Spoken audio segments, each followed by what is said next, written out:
بہرحال تھا، وہ پاتال کو آ چکا تھا، وہ تو میں تفصیل میں نہیں جا سکتا، وقت زیادہ ہو گیا ہے. تو پاکستان اسی وقت ختم ہو سکتا تھا، اس لیے کہ مغرب پاکستان پر بھی سارے ہمارے ڈیفنسز ٹوٹ چکے تھے. سیالکوٹ سیکٹر ٹوٹ چکا تھا، راجستھان سیکٹر ٹوٹ چکا تھا. صرف ایک ٹکا خان ٹاسک فورس لے کر بیٹھا ہوا تھا، اور وہ تھا سلیمان کی ہیڈ ورکس میں. بس ایئر فورس ہماری پیرالائز ہو چکی تھی. وہ تو اللہ نے ابھی ہمیں مہلت دینی تھی، چھوٹا عذاب دکھایا تھا.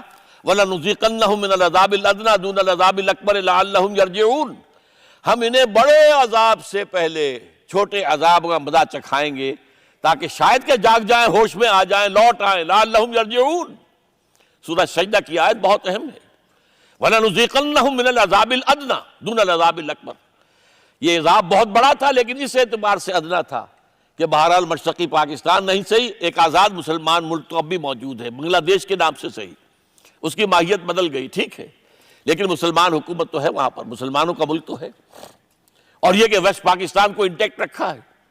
اندرا گاندھی آخری وقت تک، بڑھتے وقت تک کہتی رہی کہ یہ جو پرو پاکستان ٹلٹ تھا نکسن ایڈمنسٹریشن کا، اس کی وجہ سے یہ پاکستان بچ گیا، ورنہ اسی وقت ختم تھا. نکسن کا فون گیا ہے ہاٹ لائن پر کوسیجن کا آیا ہے اندرا گاندھی کو، اور اس نے یونیلیٹرل سیز فائر کیا ہے. بہرحال پاکستان ٹوٹا. اب پاکستان کی بلکنائزیشن کی خبریں ہیں. 1992 میں ایک کتاب شائع ہوئی انگلینڈ میں، اور وہ Twin Era of Pakistan, Vantage Press Incorporated, Manhattan, New York سے چھپی. لکھنے والا ایک مسلمان ابو المعالی سید، جو پیدا ہوا بہار میں، پاکستان بننے کے بعد چلا گیا والدین کے ساتھ مشرقی پاکستان، وہاں سے آیا مغربی پاکستان، ایم اے کراچی سے کیا، پھر آگے جا کے مغربی یونیورسٹیوں سے کئی پی ایچ ڈیز کی.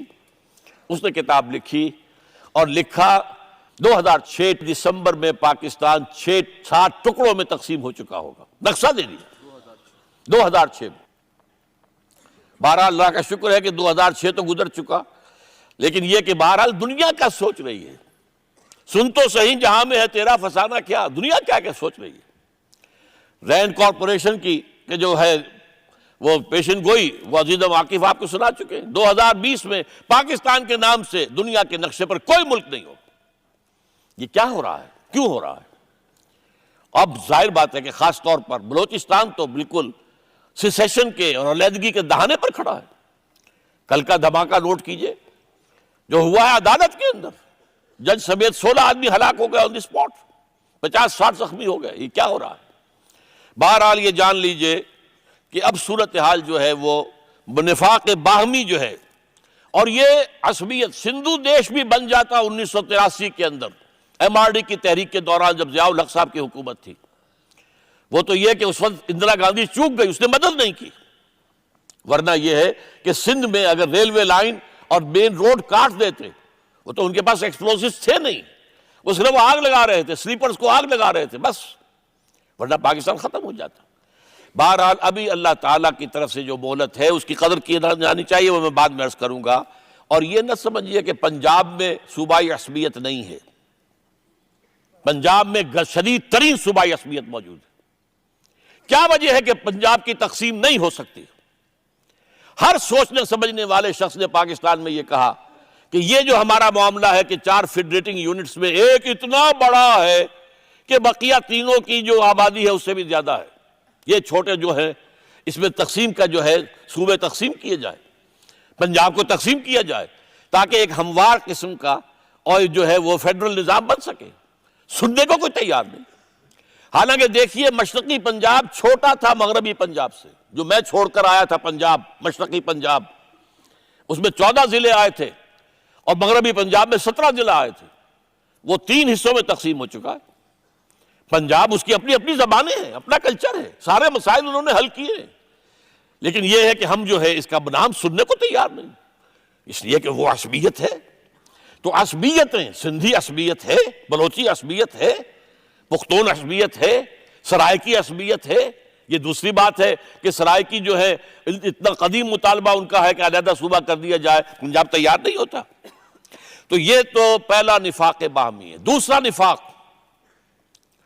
اخلاق کا دیوالہ نکل گیا۔ حدیث نبوی میں ہے منافق کی نشانیاں 3 ہیں: جب بولے جھوٹ بولے، جب وعدہ کرے خلاف ورزی کرے، امین بنایا جائے خیانت کرے۔ دوسری حدیث میں ایک چوتھی بھی ہے کہ اگر جھگڑا ہو جائے تو آپے سے باہر ہو جائے فوراً۔ یہ 4 جو ہیں، یہ 4 گز لے لیجئے، اپنے معاشرے کا جائزہ لے لیجئے۔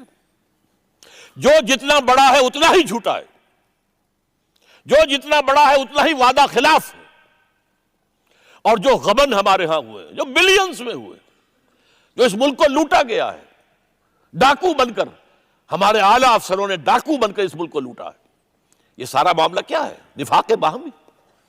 اور حال کیا ہو گیا ہے؟ 2 آدمی ذرا سا جھگڑے فوراً چاقو نکل آئے، اور معلوم ہوتا ہے انسان کی جان مکھی کی جان سے زیادہ نہیں ہے۔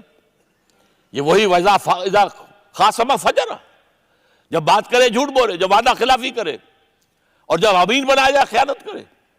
اذا اؤتمن خان، اذا وعد اخلف، اذا قال، اذا حدث کذب، واذا خاصم فجر۔ وہ اخلاق کا جو ہے دیوالہ نکل چکا ہے۔ نمبر 3، اہم ترین بات اب عرض کر رہا ہوں، نفاق، سب سے بڑا نفاق۔ کسی ملک میں اہم ترین دستاویز ہوتی ہے اس کا دستور۔ میں سخت الفاظ استعمال کر رہا ہوں، معذرت خواہ ہوں، پاکستان کا دستور منافقت کا پلندہ ہے۔ منافق کہتے کسے ہیں؟ ظاہر میں مسلمان، باطن میں کافر۔ بالکل وہی معاملہ یہ ہے پاکستان کے دستور کا۔ میں نے عرض کیا قرارداد مقاصد بھی کافی تھی اسلام کے لیے اگر اس میں جملہ ہوتا، ورنہ جسٹس نسیم حسن شاہ نے ٹھوکر مار کر پھینک دیا اس کو، قرارداد مقاصد کو۔ یہ بھی ایک دفعہ ہے آرٹیکل، دوسرے آرٹیکلز کے اوپر اس کا کوئی اثر نہیں ہو سکتا، بات ختم۔ دفعہ 227، بڑے خوبصورت الفاظ، no legislation will be done repugnant to the Quran and the Sunnah, لیکن اسے کونسل آف اسلامک آئیڈیالوجی کے ساتھ نتھی کر دیا۔ کونسل رپورٹیں دیتی رہے گی، آگے کچھ ذکر نہیں ہے ان رپورٹوں کا کیا بنے گا۔ ورنہ یہ ہوتا کہ اتنے مہینے کے اندر وہ رپورٹ جو ہے پارلیمنٹ میں پیش ہوگی، اس پر کوئی ایکشن لیا جائے گا۔ نتیجہ کیا نکلا ہے؟ کروڑوں روپیہ صرف ہوا ہے کونسل کے اوپر۔ ان کی رپورٹیں، انہوں نے محنتیں کی ہیں، بہت محنت کی ہے، اچھی سے اچھی رپورٹیں، لیکن وہ رپورٹیں جا کر ڈمپ ہو گئی ہیں۔ کوئی وزارت مالیات کی الماریوں میں ہے، کوئی وزارت داخلہ کی جو ہے وہاں پر جا کر اس کا کسی ایک پر کوئی کارروائی آج تک نہیں ہوئی۔ نمبر 3، ضیاء الحق صاحب نے بڑا کارنامہ کیا، تیر مارا، فیڈرل شریعت کورٹ بنا دی، اور اصولی اعتبار سے یہ بہترین طریقہ ہے اسلام کے نفاذ کا۔ ایک عدالت ہو، اسے یہ اختیار ہو کہ اگر کوئی شے خلاف اسلام ہے وہ فتویٰ دے دے کہ یہ خلاف اسلام ہے۔ وہ اگر مرکزی حکومت کے دائرے کی چیز ہے تو اس کو نوٹس چلا جائے، اتنے مہینے کے اندر اس کو ختم کر دو، ورنہ یہ کہ یہ کل عدم ہو جائے گی اور ایک ویکیوم کریٹ ہو جائے گا۔ صوبائی حکومت کا معاملہ تو صوبائی حکومت کو نوٹس جائے گا۔ بہترین ہے، میں سمجھتا ہوں اصولی اعتبار سے یہی طریقہ کار، لیکن اس کو 2 ہتھکڑیاں ڈال دی، 2 بیڑیاں ڈال دی۔ دستور پاکستان تمہارے دائرے سے خارج، گویا کہ دستور کے معاملے میں اسلام کی کوئی رہنمائی قبول کرنے کو تیار نہیں۔ دستور پاکستان تمہارے دائرہ کار سے خارج۔ جوڈیشل پروسیجرل لاز، ضابطہ دیوانی، ضابطہ فوجداری تمہارے دائرہ کار سے خارج۔ 10 سال تک مالی معاملات تمہارے دائرے سے خارج۔ اور تو اور فیملی لاز جو ایک منکر حدیث غلام احمد پرویز نے بنوائے تھے، ایک ڈکٹیٹر، فوجی ڈکٹیٹر ایوب خان سے، اور جو آج تک چلے آ رہے ہیں۔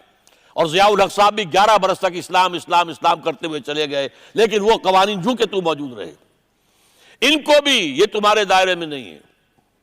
چنانچہ یہی بات میں نے ان سے کہی تھی، میں نے دھوکہ کھایا تھا ان سے 2 مہینے کے لیے۔ میں نے سمجھا تھا کہ یہ واقعی کچھ اسلام کا کام کرنا چاہتے ہیں۔ انہوں نے مجھے وزارت پیش کی تھی، میں نے اس سے کہا تھا میں اس کا قابل نہیں ہوں، اہل نہیں ہوں۔ دوسرے، آپ نے وہ کام کرنے ہمیں دینا نہیں ہے، آپ کی تو فوجی حکومت ہے، اور الزام ہم پر آئے گا کہ یہ نکمے ہیں۔ جیسے پہلی منسٹری جو بنی تھی جماعت اسلامی اور جمعیت علماء اسلام کے وزراء بنے تھے، اور وہ ان کو داغدار کر کے وہاں سے نکال باہر کیا گیا تھا کہ یہ نکمے لوگ ہیں، کچھ کر نہیں سکے۔ لیکن جب شورا کی دعوت دی وہ میں نے قبول کر لی. لیکن اس میں نے دیکھ لیا بعد میں 2 سیشنز کے اندر ہی کہ کچھ کام کرنے کا کچھ اس کا فائدہ نہیں ہے. یہ ونڈو ڈریسنگ ہے. امریکن پبلک کو